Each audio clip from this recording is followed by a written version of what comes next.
RK గారు ఎప్పుడు చెప్పినా అబద్ధాలను నిజాన్ని అబద్ధాలుగా చెప్తారనడానికి అతిపెద్ద సాక్ష్యం ఇది. భయం నీడలో మీడియా ప్రతిపక్షాల ముప్పతిప్పలు పెడుతూ ప్రశ్నించే గొంతుల్ని కట్టడి చేయగలిగినటువంటి ప్రధాని మోడీ ఇప్పుడు ఒక మెట్టు దిగడానికి కారణం ఏంటి? దేశాన్ని సుదీర్ఘకాలం పాలించిన కాంగ్రెస్ పార్టీ ప్రధానపక్షంగా కుదురుకోకపోవడం ఏంటి? నిన్నటి వరకు ప్రజలకు పెద్దగా పరిచయం లేని అభిజిత్ దిప్కే అనే యువకుడు కాక్రోచ్ జనతా పార్టీని ప్రకటించడం ఏంటి? వేల మంది యువకులు బొద్దింకలుగా మారి ఢిల్లీని చుట్టుముట్టడం ఏంటి అని ప్రశ్నించుకుంటే ప్రజల్లో ఏ స్థాయిలో అసహనం గూడుగట్టుకుందో అర్థమవుతుంది. ఇక్కడ నిజమేంటి? అక్కడ వేలల్లో వచ్చారా, లక్షల్లో వచ్చారా? అక్కడికి ఈడ్చిపెడిదంతే. అది కూడా నిన్న 20వ తారీఖు జరిగిన ఉద్యమానికి ఒక 5-10 వేల మంది వచ్చి ఉంటారు. అది కూడా రాజకీయ పార్టీలు వాళ్ళు, ఆమ్ ఆద్మీ పార్టీ వాళ్ళు, కమ్యూనిస్టులు, వాళ్ళు ప్రజలు అని చెప్తున్నాడు ఈయన. నమ్మాలి మనం. అట్లాగే అధికారానికి న్యాయ వ్యవస్థ లొంగిపోయిందన్న అభిప్రాయం ప్రజల్లో బలంగా ఉంది. ఈ నేపథ్యంలో అత్యున్నత న్యాయస్థానం తాజాగా చేసిన వ్యాఖ్యలు పుండు మీద కారం జల్లినట్టుగా ఉన్నాయి. యువతను బొద్దింకలతో పోల్చడం మీద విమర్శలు చెలరేగిన సంయమనం పాటించకుండా జంతర్ మంతర్ వద్ద పోలీసులు లాఠీచార్జి దెబ్బలను వీక్షించాలన్న పిటిషనర్ మీద వినతి మీద స్పందిస్తూ తమకు అంత సమయం లేదని సుప్రీంకోర్టు వ్యాఖ్యానించి నేటి తరానికి ఓపిక తక్కువ అని రెచ్చగొట్టే విధంగా సుప్రీం తాజాగా మరో వ్యాఖ్య చేసింది. ఇక్కడే అబద్ధాలు మీడియా ఎలా చెప్తుందనడానికి సాక్ష్యం.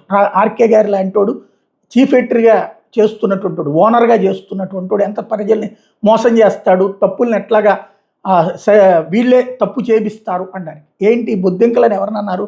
యువత మొత్తాన్ని అన్నారా?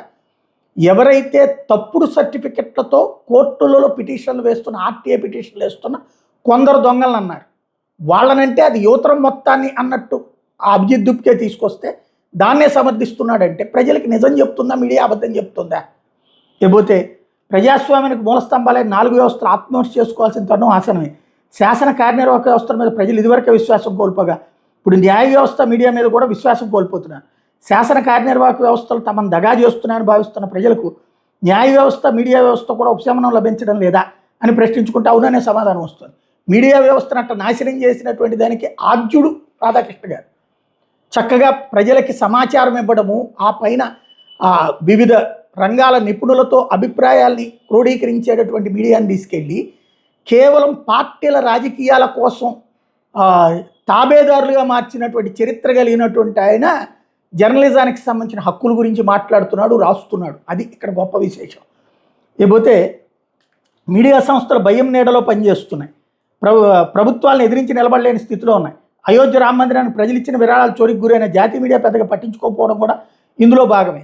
ఆంధ్రప్రదేశ్లో మొన్న విగ్రహం చోరీ దగ్గర నుంచి వివిధ గుళ్ళల్లో దొంగతనాలు జరిగినాయి. మరి ఆంధ్రజ్యోతి ఈనాడు ఎప్పుడు హైలైట్ చేసింది? అటిని జగన్ టైంలో హైలైట్ చేసింది.